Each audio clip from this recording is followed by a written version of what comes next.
Hello বন্ধুরা, আশা করছি আপনারা সবাই খুব ভালো আছেন। আমরাও ভালো আছি।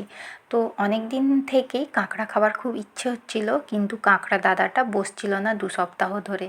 আজকে বসলো। বড়মশাই ছেলেকে যখন স্কুলে দিতে যাচ্ছিল তখন দেখলো, তাই স্কুল থেকে ছেলেকে দিয়ে এসে আমাকে আবার নিয়ে গেল বাজারে কাঁকড়া কেনার জন্য।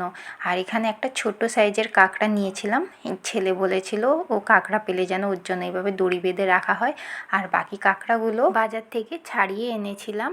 আর কাঁকড়ার এই পিসগুলোকে ছোট করে নিচ্ছি, আর এই খোলা থেকে ঘিগুলো বের করে নিচ্ছি।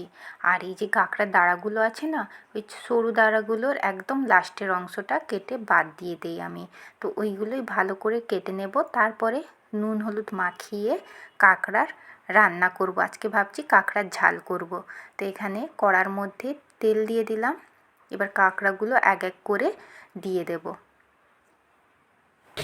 আমি এদিকে কাঁকড়া রান্না করছিলাম, আর ওইদিকে ছেলে স্কুল থেকে বাড়ি এসে গিয়েছে। এসে ওই কাঁকড়াটাকে দেখে ও চিৎকার করছে, মানে মজা নিচ্ছে। তো এইদিকে কাঁকড়াগুলো সব ভাজা হয়ে গিয়েছে, এবার নামিয়ে নিচ্ছি। তারপর এই সরু দাঁড়া আর ঘিটা দিয়েও ভেজে নেব।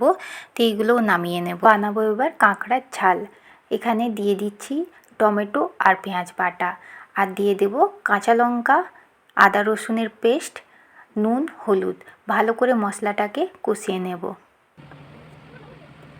মশলাটা কষানো হয়ে গেছে। এখানে ধনেপাতা দিয়ে দেব, আর একটু গরম মশলা, জিরে আর ধনে গুঁড়ো। ভেজে রাখা কাঁকড়াগুলো দিয়ে মশলার সাথে ভালো করে কষিয়ে নেব।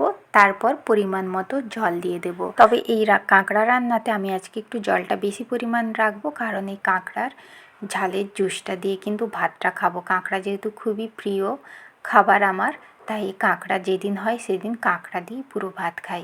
তো এখানে কাঁকড়ার ঝোলটা রেডি হয়ে গেল। একটা বাটির মধ্যে নামিয়ে নিচ্ছি। দেখতে কিন্তু দারুণ হয়েছে, আর খেতেও খুবই টেস্টি হয়েছিল।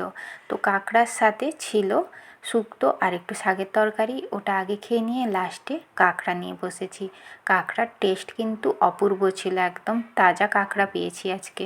তো আজকের ব্লগটা এইটুকুই। দেখা হবে নতুন একটা ব্লগের সঙ্গে। সবাই খুব সুস্থ থাকুন আর খুব ভালো থাকুন।